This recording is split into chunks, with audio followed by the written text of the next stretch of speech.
Vu que l'extrémisme violent est en train de prendre une certaine ampleur dans le monde, dans la sous-région et au niveau du Mali. Et à l'époque, on pensait plus au nord du Mali.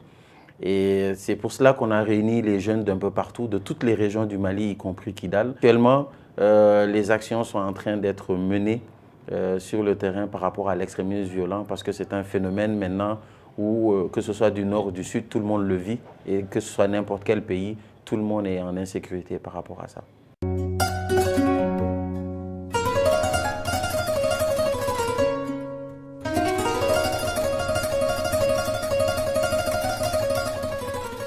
Étant déjà un groupe de réflexion, d'influence et d'action pour la gouvernance et la paix au Mali, et vu les réalités du jour, vu la recrudescence de la violence et la pertinence de l'extrémisme violent, donc nous, en tant que membres de la société civile, on se disait que la solution vient de nous, donc nous avons un rôle très important à jouer. Donc ça, c'est la raison première qui nous a poussé à prendre part à cette activité. Il faut réellement essayer d'animer à nos frères, à nos parents, un sentiment de fraternité humaine, essayer d'expliquer aux gens pour qu'on puisse sensibiliser les uns et les autres sur l'extrémisme violent. Nous avons un vecteur très important et ce vecteur, c'est l'ensemble de la jeunesse.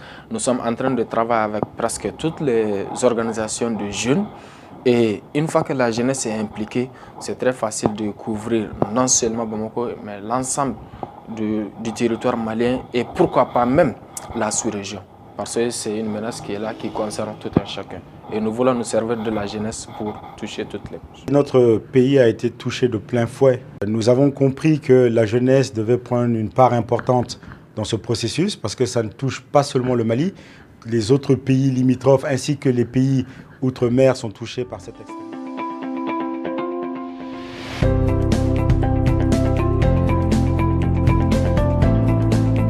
Moi, ce que j'allais vous proposer, c'est-à-dire qu'un plan d'action commence déjà parce que ce qu'elle dit, ça c'est des objectifs, c'est qu'on précise à court terme, à long terme, dans lequel on se trouve, on mentionne ça.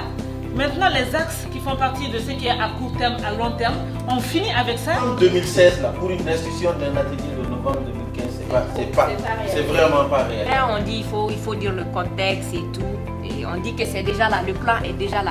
Mais je pense qu'il faut dégager les responsabilités. Voilà, donc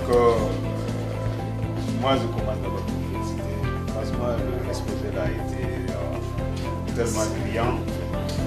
Corruption, délinquance financière. Je voudrais comprendre le terme délinquance financière.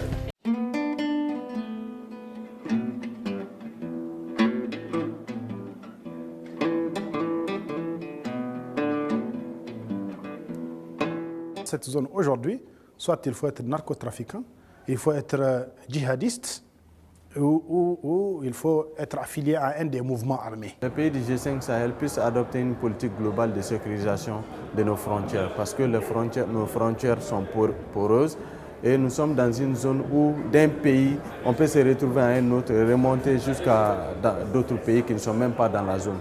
Alors qu'une stratégie locale de sécurisation peut être fiable, d'accord, mais ensemble, s'ils se mettent ensemble et qu'ils élaborent une stratégie commune, ça peut être plus efficace. C'est très bien que dans nos régions, l'accès à l'Internet est très limité. Et donc, c'est à nous, jeunes qui sont au niveau urbain, de donner vraiment, de remonter l'information et de communiquer avec ces jeunes.